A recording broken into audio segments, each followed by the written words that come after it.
افتتحت مساء اليوم السبت فعاليات النسخة 34 من كأس الأمم الإفريقية التي ستقام في كوت ديفوار خلال الفترة من 13 من يناير الجاري حتى 11 من فبراير المقبل. وتستضيف كوت ديفوار البطولة للمرة الثانية بعد غياب دام 40 عامًا، حيث سبق أن استضافت النسخة الرابعة عشرة من المونديال الإفريقي والتي أقيمت في عام 1984 وتوج منتخب الكاميرون بلقبها بعد الفوز على نيجيريا في المباراة النهائية بنتيجة 3-1. وتقام النسخة الحالية من كأس الأمم الإفريقية بمشاركة 24 منتخبًا مقسمة إلى 6 مجموعات، حيث يتأهل أصحاب المركز الأول والثاني إضافة إلى أفضل 4 منتخبات تحتل المركز الثالث إلى الأدوار الإقصائية.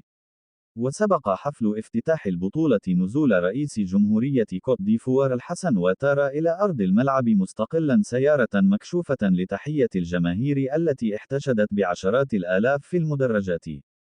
وصافح واتارا كبار المسؤولين الحاضرين مثل جياني إنفانتينو رئيس الاتحاد الدولي لكرة القدم وباتريس موتسيبي رئيس الكاف.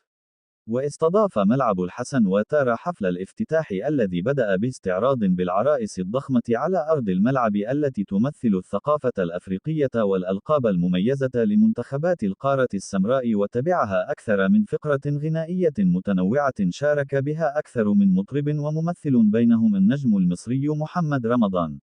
وفي الفقرات الأخيرة من الحفل الذي استمر ما يقرب من 30 دقيقة انتشرت أعلام الدول المشاركة في البطولة وتوسطها خريطة ضخمة للقارة السمراء وسط إشعال الألعاب النارية وقنابل الدخان.